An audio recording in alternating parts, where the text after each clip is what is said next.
Values Education 10, Term 1, Learning Competency 2A, nakapagsusuri ng mga gampanin upang tugunan ang pangangailangan ng sariling kinabukasan. Magandang araw sa inyong lahat. Ngayong araw ay pag-uusapan natin ang isang bagay na madalas nating marinig pero minsan ay nakakatakot isipin, ang ating kinabukasan. Marami sa atin ang umaasa lang sa swerte o sa kung ano ang ibibigay ng tadhana.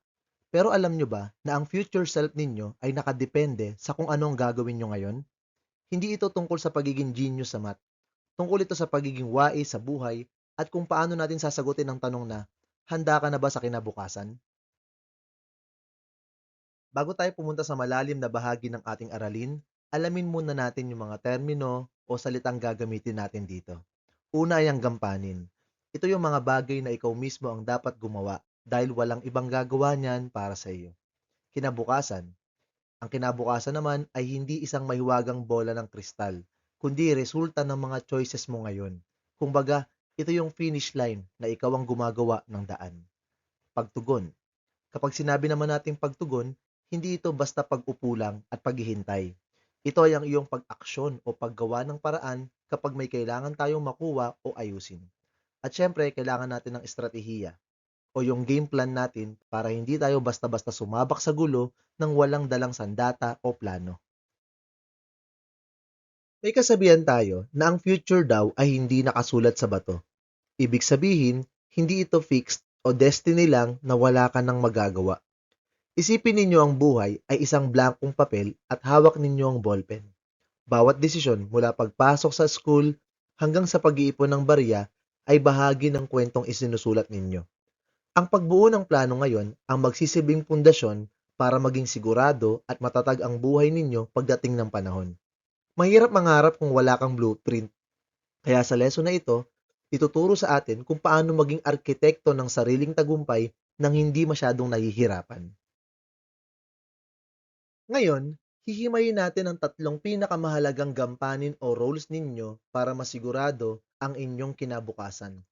Ang tatlong ito, ang pagiging handa, pagtatakda ng layunin, at pagiging kontrolado sa buhay, ang magsisilbing survival kit ninyo sa mundo ng pagtanda at pagtatrabaho. Isipin ninyo ang tatlong ito ay parang mga paa ng isang silya. Kapag kulang ng isa, siguradong gigewang ang inyong plano at mahihirapan kayong maabot ang inyong mga pangarap. Kaya naman, sa mga susunod na slide, titingnan natin kung ano ba talaga ang ibig sabihin ng mga ito sa real life at kung paano ninyo ito masisimulan habang nasa grade 10 pa lang kayo. Ang unang gampanin ay ang pagiging handa. At hindi lang ito tungkol sa pagdadala ng payong tuwing uulan, kundi ang pagiging alerto sa mga what if ng buhay. Ibig sabihin, bago pa dumating ang problema, alam mo na kung ano ang gagawin mo dahil hindi ka umaasa sa swerte, kundi sa tamang impormasyon at pagbabantay sa mga palatandaan ng hamon. Para maging handa, kailangan mong bumuo ng mga konkretong estratehiya o yung tinatawag nating game plan para hindi ka nangangapa kapag kailangan mo ng gumawa ng mabibigat na desisyon. Isang magandang halimbawa nito ay ang paghahanda sa mga financial emergencies. Habang maaga pa, iniisip mo na kung paano ka magkakaroon ng backup para kung sakaling may krisis sa pera, handa ang iyong isip at bulsa na harapin ito ng hindi nagpapanik. Ang pangalawang gampanin ay ang pagtatakda ng layunin. Dahil mahirap tumakbo sa isang karera kung hindi mo naman alam kung nasaan ang finish line. Ang pagkakaroon ng malinaw na direksyon ay parang pagkakaroon ng mapa sa iyong hinaharap. Alam mo kung bakit ka nag-aaral at alam mo kung para saan ang lahat ng paghihirap mo ngayon. Hindi sapat na sabing gusto kong maging matagumpay. Kailangan mong ilatag ang mga konkretong hakbang, yung mga small wins na dapat mong gawin linggo-linggo o buwan-buwan para unti-unti kang lumalapit sa pangarap mo. Sa pamamagitan ng paglilista ng iyong mga goals, mas madali mong makukuha ang mga kailangan mo sa tamang panahon dahil hindi ka nag-aaksaya ng lakas sa mga bagay na hindi naman makakatulong sa pag-abot ng iyong target. Ang huling gampanin ay ang pagiging kontrolado sa buhay. At ito na marahil ang pinakamahirap pero pinakamahalaga dahil ito ay tungkol sa iyong disiplina sa sarili. Kapag kontrolado mo ang buhay mo, ikaw ang may hawak ng manibela at hindi ka basta-basta sumusunod sa agos o sa kung ano lang ang uso sa paligid mo. Napakalaking bahagi nito ang pamamahala sa iyong emosyon. Kapag may dumating na problema, hindi ka basta susuko o magagalit, kundi gagamitin mo ang iyong isip para humanap ng solusyon ng may kalmado at matalinong pananaw. Ito rin ang proteksyon mo laban sa mga distractions o udyok na makakasira sa iyong plano para sa kinabukasan. Dahil alam mo kung kailan sasabihin ang hindi para sa mas malaking oo na makukuha mo pagdating ng araw. Tandaan natin ang tatlong sandata na tinalakay natin. Ang pagiging handa ang iyong armor para hindi ka basta-basta masugatan ng mga problema. Ang pagtatakda ng layunin naman ay ang iyong GPS para hindi ka ligaw at alam mo ang shortcut patungo sa iyong pangarap.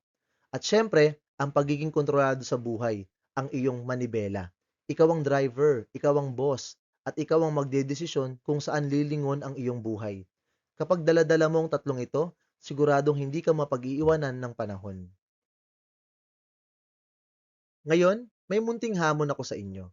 Sa tatlong gampanin na pinag-aralan natin, tulad ng pagiging handa, pagtatakda ng layunin, o pagiging kontrolado sa buhay, alin sa mga ito ang sa tingin mo ay kailangan mo pang mas pagtuunan ng pansin? Siguro ay handa ka na, pero wala ka pang malinaw na layunin. O baka naman may layunin ka, pero mabilis ka pa ring madala ng emosyon o ng barkada.